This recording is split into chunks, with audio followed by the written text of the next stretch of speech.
ప్రభువైన యేసుక్రీస్తు నామములో మీకందరికీ శుభములు, వందనములు. నేను క్రీస్తు కొరకు.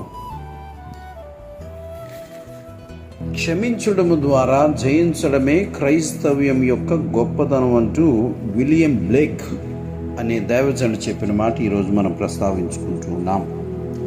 లూకా సువార్తలో 23వ అధ్యాయము 34వ వచనాన్ని చూసినప్పుడు యేసు, తండ్రి, వీరేమి చేయుచున్నారో వీరెరుగరు గనక వీరిని క్షమించమని చెప్పెను.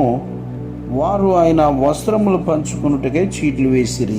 చూడండి, ఆయనను కొడుతున్న వారిని, ఆయనను బాధిస్తున్న వారిని, హింసిస్తున్న వారిని, మేకులు కొట్టిన వారిని, ఆ బల్లెం పోటుతో పొడిచిన వారిని, చేదు చిరకనిచ్చిన వారిని, మొత్తం ఈ సిలువ కార్యక్రమంలో పాలు పంపులు పొందిన సైనికులందరూ, అప్పచెప్పిన వారందరూ ఆయన ఎడలో ద్రోహం చేసిన వారే. అయినా ఒక్క మాటతో క్షమించి జయించేశాడు ఆయన. అదే క్రైస్తవ్యానికి ఉండేటువంటి బలము అని చెప్పవచ్చు. దేవుని బిడ్డలారా, మరొక మాట మనం చూస్తే అపోస్తుల కార్యముల గ్రంథం 7వ అధ్యాయము 59-60 వచనాలు చూడండి. ప్రభువును గూర్చి మొరపెట్టుచు, యేసు ప్రభువా, నా ఆత్మను చేర్చుకొనమని స్తెఫను పలుకుచుండగా వారు అతనిని రాళ్లతో కొట్టిరి.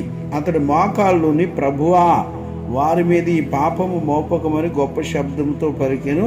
ఈ మాట పలికి నిద్రించెను. సౌలు అతని చావునకు సమ్మతించెను. చూడండి దేవుని బిడ్డలారా, ఒక్క మాటతో వాళ్ళు అప్పటికే చంపుతున్న, ఇక చివరి శ్వాస మాట్లాడే ఓపిక కూడా లేని టైంలో ఒక్క మాట మాట్లాడి అతను నిద్రించాడంటే చనిపోయాడని అర్థం. ఇంత చేస్తున్నా వారు ఏం చేస్తున్నారు వారికి తెలియదని చెప్పేసి ఒక మాటతో జయించేశాడు.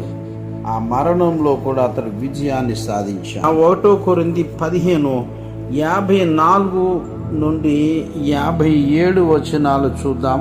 ఈ క్షయమైనది అక్షయతను ధరించుకున్నప్పుడు, ఈ మర్త్యమైనది అమర్త్యమును ధరించుకున్నప్పుడు విజయమందు మరణం మృంగివేయబడెను అని వ్రాయబడిన వాక్యం నెరవేరెను.